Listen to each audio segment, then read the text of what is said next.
इस लूट को बंद कराना है और लूटा हुआ धन जो विदेशों में है इसको वापस लाना है।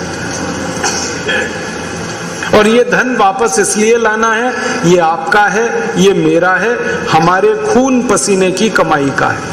हम टैक्स देते हैं, उसमें से लूटा हुआ ये धन है। आप पता है कितने तकलीफों में जिंदा रहते हैं टैक्स देने से। मैं कुछ उदाहरण बताऊं। आप हैदराबाद में घर बनाइए, अपना घर, तो जब घर बनाएंगे तो आपको कदम कदम पे टैक्स देना पड़ेगा। घर बनाने के लिए सीमेंट खरीदेंगे, सीमेंट पे टैक्स लगेगा। कितना लगेगा?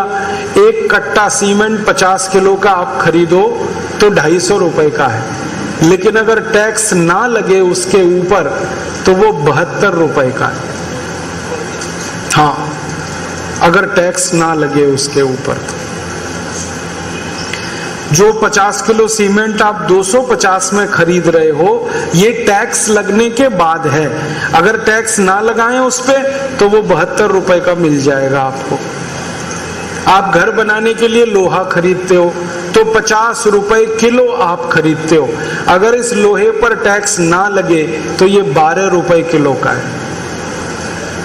आप ईंट खरीदते हो घर में लगाने के लिए, एक एक ईंट 4-5 रुपए का मिलता है।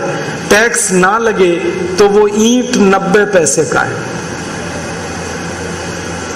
तो आपने लोहा खरीदा, सीमेंट और ईंट घर खड़ा किया, फिर उसके बाद पंखे खरीदो। ये पंखा आप लाओ बाजार से 450 का, अगर टैक्स ना लगे तो ये 90 रुपए का है पंखा जो चल रहा है। ये ट्यूबलाइट आप खरीदते हो सबके सब 40-50 रुपए 60 रुपए की, टैक्स ना लगे तो ये 17-18 रुपए की है ट्यूबलाइट। तो आपने घर में सीमेंट लगा दिया, लोहा लगा दिया, ईंट लगा दी, टैक्स भर दिया, फिर पंखे लगाए, फिर टैक्स भरा, ट्यूबलाइट लगाई, फिर टैक्स भरा, बल्ब लगाया, फिर टैक्स भरा। अब घर में पुताई करोगे तो डिस्टेम्पर खरीदोगे, उसमें टैक्स भरा। और जिस दिन से घर रहने को तैयार हुआ उसी दिन से अब जिंदगी भर हाउस टैक्स अलग से भरना। मुझे तो लगता है कि मैंने कोई पाप किया है घर बना के जो मुझे इतना टैक्स भरना। मैंने हिसाब निकाला कि हैदराबाद में कोई व्यक्ति 10 लाख रुपए का अगर घर बना ले तो 7 लाख रुपए टैक्स में चला जाता है। 20 लाख का घर बना लो 14 लाख रुपए टैक्स में चला जाता है। अब इस घर में जिस दिन से रहना शुरू करेंगे, कोई भी वस्तु घर में खरीद के लाएंगे, सब पर टैक्स देना है आपको। नमक खरीदेंगे उस पे टैक्स देना, दाल खरीदेंगे, चावल खरीदेंगे, गेहूं खरीदेंगे, उस पे टैक्स देना है, साबुन खरीदेंगे, मंजन खरीदेंगे, उस पे टैक्स देना है। कोई काम ऐसा नहीं जो आप बिना टैक्स के कर सके। तो ये हम दे रहे हैं, सारा हम दे रहे हैं टैक्स। अब यही टैक्स का पैसा पूरे साल में 21 लाख करोड़ बनता है और इसमें से 18 लाख करोड़ नेता लूट लेते हैं। ये हमारी खून पसीने की कमाई है, इसलिए हमें पैसा लाना ही है जो इन्होंने लूटा है।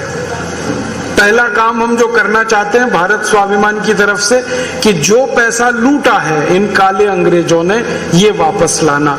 दूसरा काम, भविष्य में वो कभी भी एक पैसा लूट ना सके इस देश से, उसकी व्यवस्था कराएं।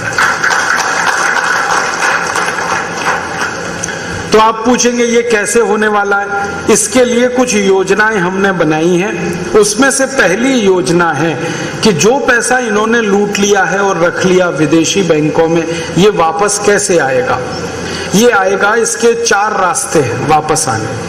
पहला रास्ता है कि जितना धन विदेशी बैंकों में जमा है, इस धन को भारत के सुप्रीम कोर्ट की मदद से राष्ट्र की संपत्ति घोषित कराया जाए। ये पहला रास्ता है।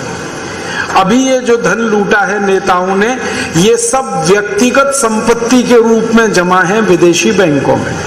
और जब तक धन व्यक्तिगत होता है तब तक किसी भी बैंक में जमा होता है। जब वो धन राष्ट्र की संपत्ति हो जाता है तो वो किसी बाहर के बैंक में नहीं रख सकता। वो भारत में ही वापस आता है। ये कानून है। प्रॉपर्टी अगर प्राइवेट है, पर्सनल है, आप कहीं भी रखो, लेकिन वो नेशनल प्रॉपर्टी अगर है तो वो नेशन में ही रखी जाती है, राष्ट्र में ही रखी जाती है, बाहर नहीं रख सकते। तो अभी ये जो रकम है करीब 328 लाख करोड़ की विदेशी बैंकों में, इसको राष्ट्र की संपत्ति अगर हम बना दें तो ये सारा पैसा आ जाए। अब कौन करेगा ये काम? इसको करने की ताकत दो जगह है, दो संस्थाएं हैं। एक है सुप्रीम कोर्ट, दूसरी है संसद। सुप्रीम कोर्ट चाहे तो इस पैसे को राष्ट्र की संपत्ति घोषित कर सकता है, तो ये सारा पैसा आ जाएगा। हमने इसी काम के लिए सुप्रीम कोर्ट में एक मुकदमा करवाया है और उस मुकदमे को लड़ रहे हैं राम जेठमलानी, और 6 महीने से बहस चल रही है सुप्रीम कोर्ट में इस मामले पर, और उम्मीद है कि हम जीतेंगे।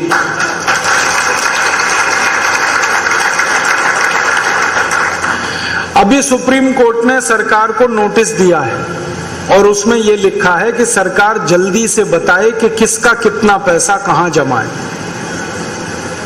अब सरकार की हिम्मत थोड़ी सी खराब हुई, क्योंकि जिनका पैसा है वही तो सरकार चला रहे हैं, बताएं कैसे?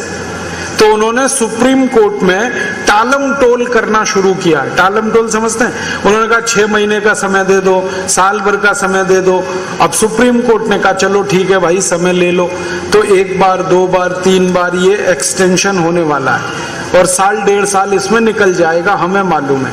लेकिन साल 1.5 साल के बाद हम सुप्रीम कोर्ट को ये कहेंगे कि कितनी बार आप इनको समय दोगे? तो सुप्रीम कोर्ट कहेगा क्या करें? हम कहेंगे कि आप इनसे पूछो ही मत कि ये किसका पैसा है और कितना है। आप तो आदेश करो कि ये जिसका भी पैसा है ये राष्ट्र की संपत्ति है, ये राष्ट्र का पैसा। आदेश कर दो, बात खत्म हो गई। और सुप्रीम कोर्ट अगर कन्विंस हो गया तो ये ऑर्डर आ जाएगा। एक बार ऐसा ऑर्डर आया, नरसिम्हा राव जब प्रधानमंत्री थे तो यूरिया घोटाला हुआ था, आपको मालूम है? उसमें 133 करोड़ डॉलर का लेन देन हुआ। यूरिया खरीदने के लिए पैसे दिए लेकिन यूरिया नहीं आया, और वो पैसा कहां गया? नरसिम्हा राव के बेटे के खाते में जमा हुआ, स्विस बैंक। नरसिम्हा राव अभूतपूर्व प्रधानमंत्री थे, हाँ, जिनके प्रधानमंत्री रहते हुए ये फैसला आया था। आपको मालूम है, नरसिम्हा राव की मृत्यु होने के बाद कोर्ट ने उनको 3 साल की जेल भेजने का आदेश किया था, लेकिन वो मर गए थे तो क्या करते बेचारे। माने भारत के किसी प्रधानमंत्री के खिलाफ यह फैसला नहीं आया अदालत से कि जेल भेज दिया जाए। अंत में क्या हुआ? नरसिम्हा राव के बेटे को जेल भेजा गया, वो अभी भी जेल में है, और उसने जो खाते में पैसे जमा किए थे 133 करोड़ डॉलर, स्विस बैंक से वो खाता बंद किया गया। सुप्रीम कोर्ट ने पूरा पैसा मंगा लिया, अब वो पैसा सुप्रीम कोर्ट के खजाने में है। तो हम सुप्रीम कोर्ट से जो अपील करना चाहते हैं वो ये कि यूरिया घोटाले का पैसा अगर वापस आ सकता है तो चारा घोटाले का क्यों नहीं आ सकता? बोफोर्स का क्यों नहीं आ सकता? एनरॉन घोटाले का क्यों नहीं आ सकता? घोटाले सब एक।